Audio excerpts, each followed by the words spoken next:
Sir central government ಹತ್ರ ಹೋಗೋಣ ಅನ್ನೋದ್ರಲ್ಲಿ ಸರ್ ಇಂಡಿವಿಜುವಲಿಟಿ ಆಗಿ ನಿಮಗೆ ಎಥೆನಾಲ್ ಅಂಡ್ ಶುಗರ್ ವಿಚಾರದಲ್ಲಿ ಸರ್ ಮಾರ್ಕೆಟಿಂಗ್ ಇನ್ನೊಂದು ಸ್ವಲ್ಪ ಲಿಬರಲ್ ಆಗಿ ಬೇಕು ಸ್ಟೇಟ್ ವೈಸ್ ಅಂತ ಡಿಮ್ಯಾಂಡ್ ಇದೆ ಸರ್. ಹೌದು, ಡಿಮಾಂಡ್ ಇದೆಲ್ಲ. ಅದು 6 ವರ್ಷದಿಂದ ರೇಟ್ ಜಾಸ್ತಿ ಮಾಡಿಲ್ಲ ಅವರು. 31 ರೂಪಾಯಿ ಇಟ್ಕೊತಾರೆ ಅವರು ಸಕ್ಕರೆ ರೇಟು. 31 ಇದೆ ಲಾಸ್ಟ್ 6 ಇಯರಿಂದ. ಅದು ಆಕ್ಚುಲಿ ಹೆಚ್ಚಾಗಬೇಕು ವರ್ಷ. ಕಂಡೀಷನ್ಸ್ ಬೇರೆ ಸರ್, ಅವ್ರಿಗೆ ಎಷ್ಟು ಲಿಮಿಟ್ ಬಿಡಿ ಅಂತಾರೆ ಅಷ್ಟೇ ಬಿಡಬೇಕು, ಆ ಕಂಡೀಷನ್ಸ್ ಅದೆಲ್ಲ ಇದೆ. ಅದೇನು ಮಾಡ್ಲಿಕ್ಕೆ ಅದು ಕೋಟಾ ಇರ್ತೈತೆ, ತಿಂಗಳಿಗೆ ಇಷ್ಟೇ ಮಾರ್ಬೇಕಂತ.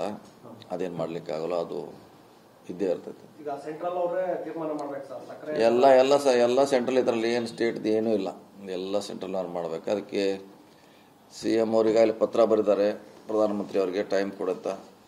ಸೊ ಎಲ್ಲರೂ ಕೂಡಿ ಹೋಗ್ತಾ ಇದೀವಿ ಡೆಲ್ಲಿಗೆ. ಟೈಮ್ ಕೊಡ್ಬೇಕಲ್ಲ ಅವ್ರು, ಕೊಟ್ಟ ತಕ್ಷಣ.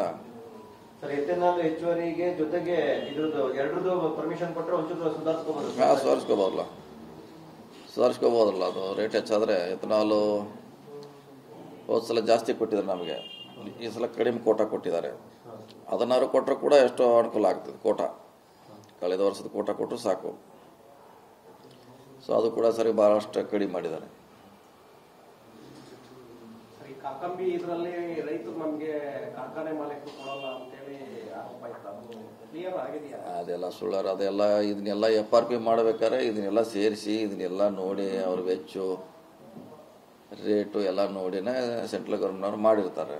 ಹಿಂಗಾಗಿ ಇಲ್ಲಿ ನಾವು ಇಂಡಿವಿಜುವಲ್ ಅದು ಸಪ್ರೇಟ್ ಮಾಡ್ಲಿಕ್ಕೆ ಬರಲ್ಲ. ಅದು ಒಂದೇ ಕೂಡಿಸಿನೇ FRP ಎಲ್ಲ ಕೂಡೆ.